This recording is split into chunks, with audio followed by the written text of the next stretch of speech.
pero sí deja saber que hay mucha desnutrición en el mundo católico de su propia teología o religión, ¿no? Generalmente ellos le dejan todo a los curas o a personas como Plasencia o Dan Turbina, y para ellos, y no se diga Luis Toro, no, para ellos es, ellos son los que necesito saber algo, tengo que ir con ellos, ¿no? No hay acá como en el mundo evangélico o evangélico, como dice Luis Toro, donde tenemos esa libertad. Yo puedo ir de repente con Edgar Pacheco a ver qué opina él sobre esto, puedo ir con es que César Vidal, puedo ir con William Lane Craig, y puedo yo sacar, y puedo nombrar muchos, ¿no? Miguel Núñez, ¿no?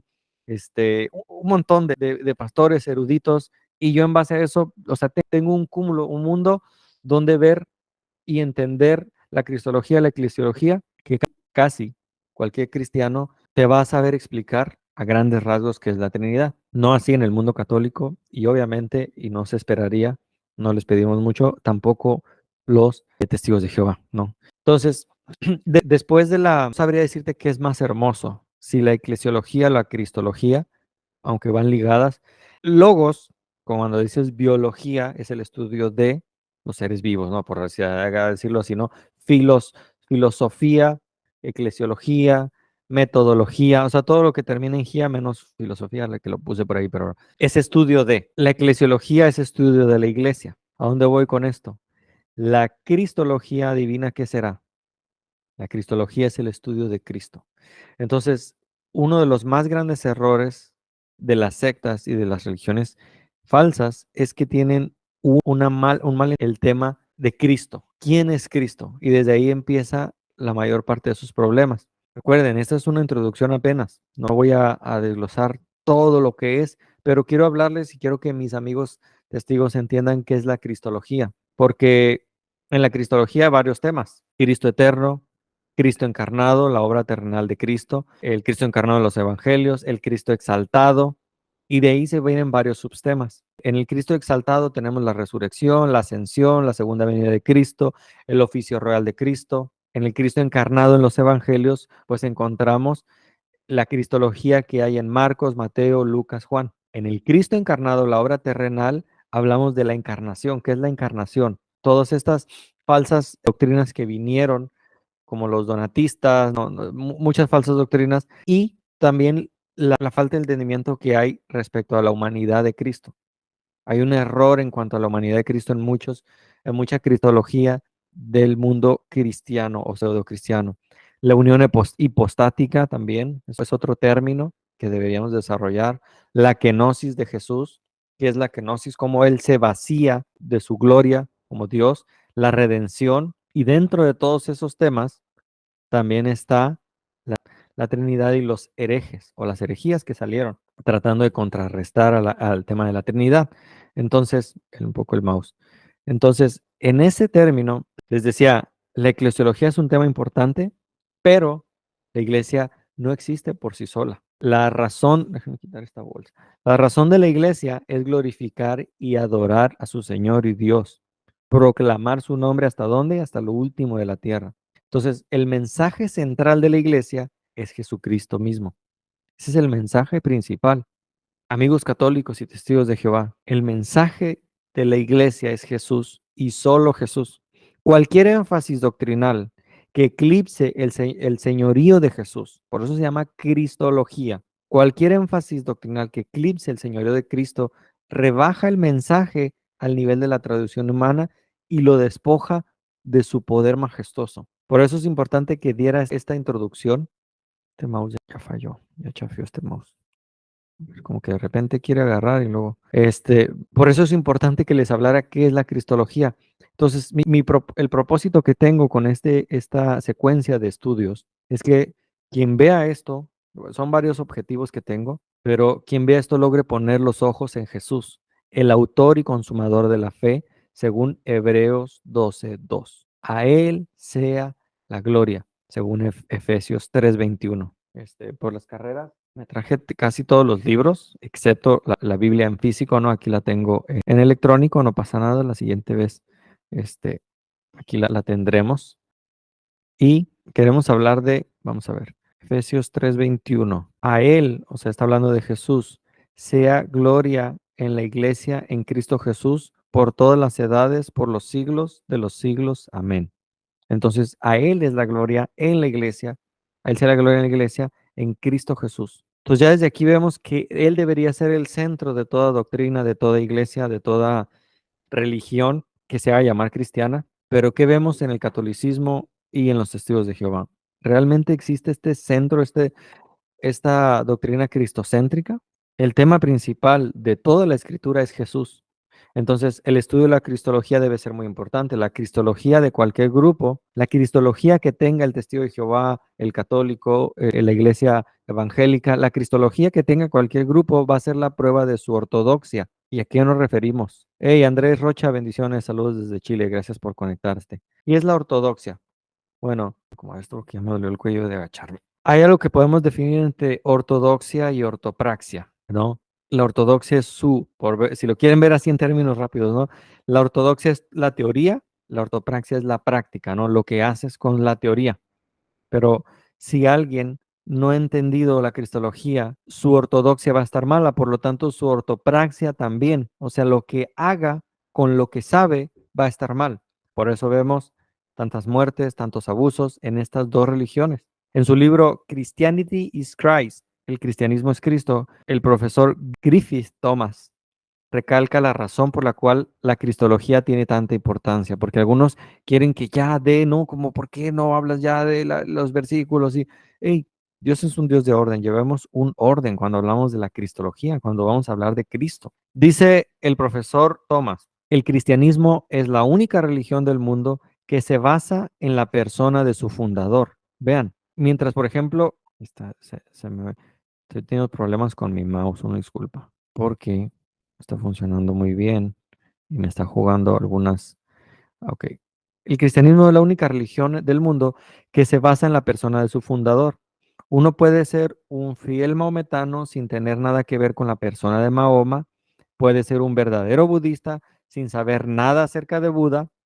Con el cristianismo pasa algo totalmente diferente. El cristianismo está ligado a Cristo de un modo tan indisoluble que nuestra visión de la persona de Cristo, nuestra visión de la persona de Cristo comporta y determina nuestra visión del cristianismo.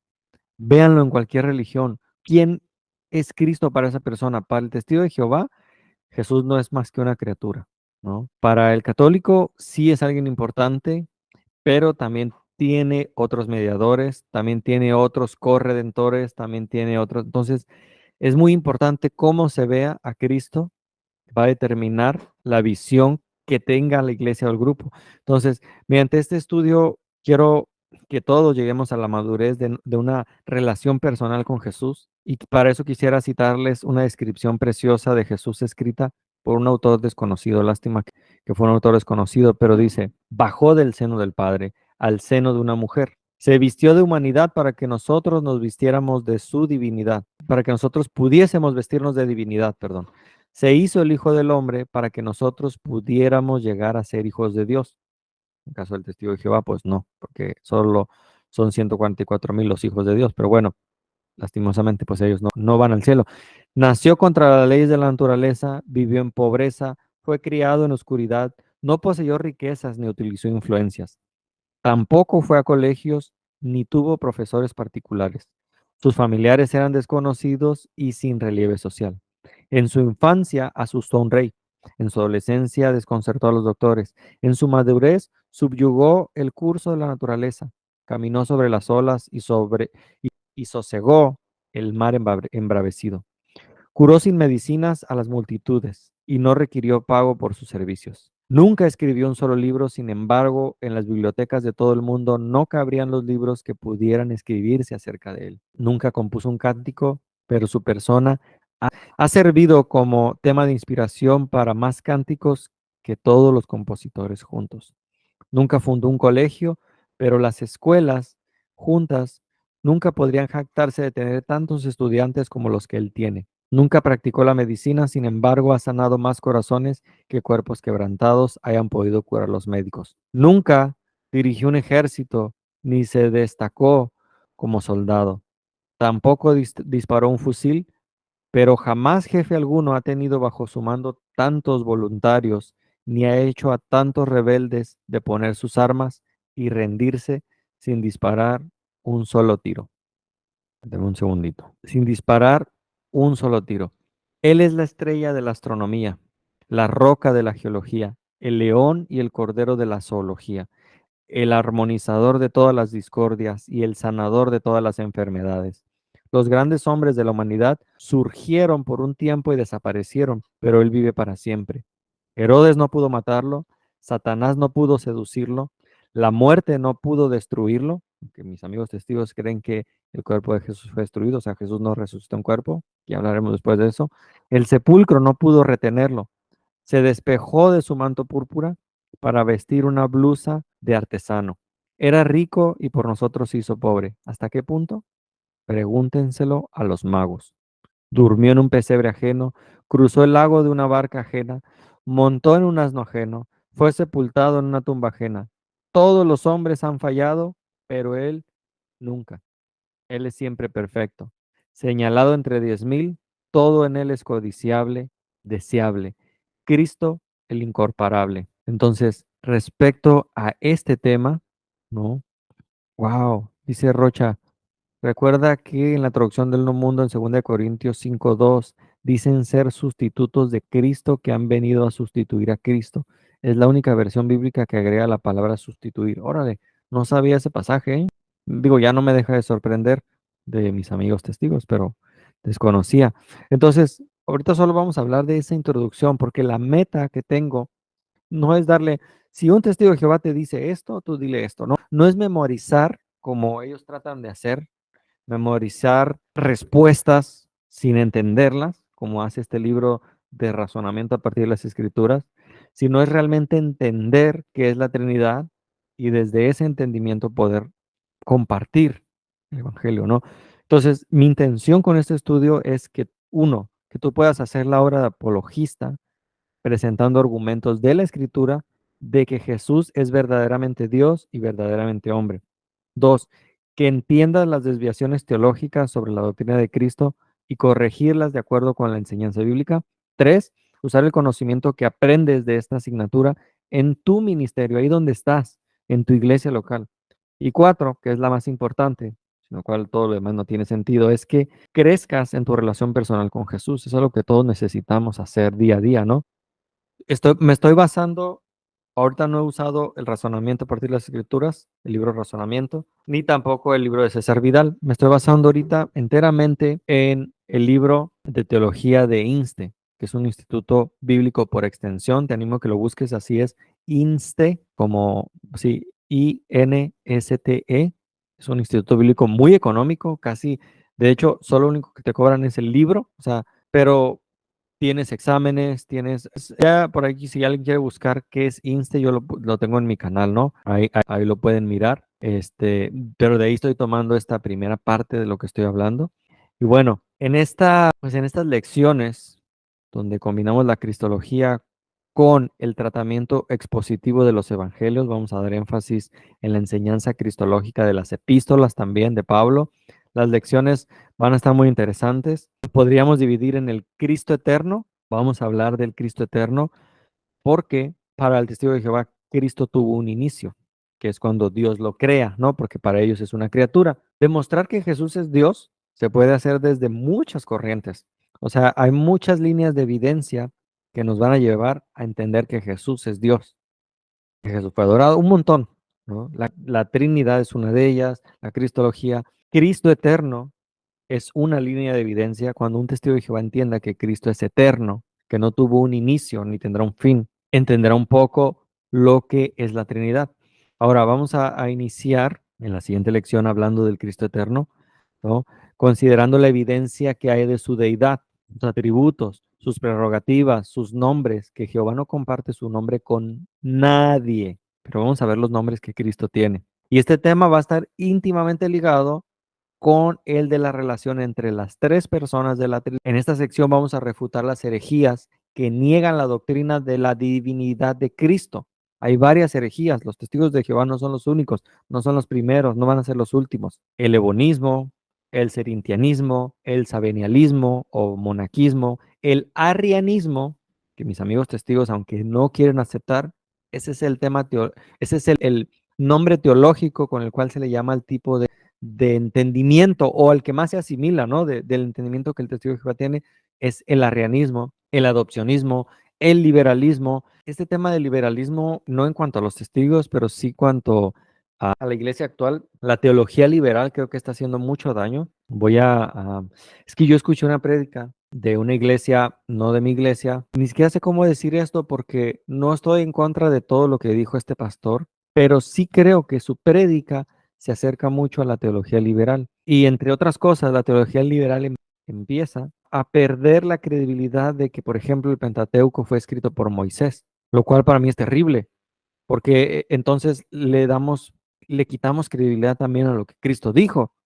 No me quiero extender mucho con esto, pero la teología liberal se está infiltrando mucho en las iglesias. Lo vamos a hablar más a fondo cuando llegue ahí al punto, porque yo quiero hablarles rápidamente qué es el ebonismo, el serentianismo, el sabinianismo, el arrianismo, el adopcionalismo, el liberalismo, y vamos a hablar también de la neoortodoxia, la nueva ortodoxia. Vamos a hablar en este tema del Cristo encarnado, la persona y obra de Cristo en el Antiguo Testamento. Sí, sí, por ahí ya van a decir, pero Cristo no apareció en el Antiguo Testamento. Bueno, vamos a ver dónde Cristo aparece en el Antiguo Testamento. Y vamos a estudiar las tipologías, los tipos y cuadros de Cristo, las teofanías. ¿Qué es una teofanía? O sea, Dios, porque una cosa es el Cristo encarnado, y eso solo sucedió cuando Cristo se encarna en María, ¿no? Pero también en el Antiguo Testamento hubieron teofanías o cristofanías. Ya vamos a hablar de eso también. Profecías mesiánicas que también se encuentran en el Antiguo Testamento. Esto va a ser la primera parte. Después, en una segunda parte, este video lo voy a editar porque ahorita está en vivo, ¿no? Pero lo voy a editar para poner arriba en el encabezado los temas que vamos a ver, ¿no? Para que se les haga un poco más fácil para quienes les gusta tomar nota, ¿no? También por ahí, si no saben, tengo esto mismo se va a transmitir en Spotify. Así me encuentran, Cristiano Imprudente. Ahí tengo bastante. Casi todo lo que tengo aquí lo he subido allá, pero obviamente como es en Spotify, solo lo van a poder escuchar. Si lo que quieren es verlo, digo, no necesitan verme a mí. Ojalá que tengas tu Biblia, papel y lápiz, tengas tus preguntas, tus dudas, ¿no? Y el Cristo encarnado va a ser la segunda sección. Es que de cada de estos temas me podría extender bastante, pero el Cristo encarnado podríamos dividirlo en dos, ¿no? El relato bíblico de la encarnación, donde podemos mirar como abuelo de pájaro el desarrollo de la Mariología dentro de la Iglesia Católica Romana, que obviamente no creo en la Mariología, pero en la cuestión del Cristo encarnado habrá que hablar de la Mariología, porque los amigos católicos desde la encarnación de Cristo quieren explicar la Mariología, el estudio de María, ¿no? Y lo vamos a ver, vamos a platicar también de eso. Vamos a hablar en el Cristo encarnado, vamos a hablar de la evidencia que hay de su humanidad, los elementos de su naturaleza humana, la distinción, y aquí es donde mis amigos testigos de Jehová, aquí es donde se empiezan a perder, ¿no? Porque hay porque vamos a hablar de la distinción entre persona y naturaleza, que este es el entendimiento más básico o el error más básico que yo veo en los testigos de Jehová. Lo vamos a hablar. Hablaremos de la unión hipostática de sus naturalezas, de la humana y la divina, de su autoconciencia, de su voluntad, de la comunión de propiedades y de su carácter y de la kenosis de Cristo, o sea, el vaciamiento en su ministerio terrenal. En esta parte del Cristo encarnado vamos a hablar de las herejías que se desarrollaron en torno a su humanidad y a la relación entre las dos naturalezas, que es el docetismo y el nestorianismo. Creo que hace poco, yo ni sabía que todavía existían los nestorianos, pero vi un video, digo, lo agregué a mi lista de ver más tarde, no lo he podido ver, donde Edgar Pacheco habla con un nestoriano. Ya quisiera verlo porque yo no sabía que todavía había, pero bueno. Otra herejía con respecto a sus dos naturalezas es el apolinarismo, perdón,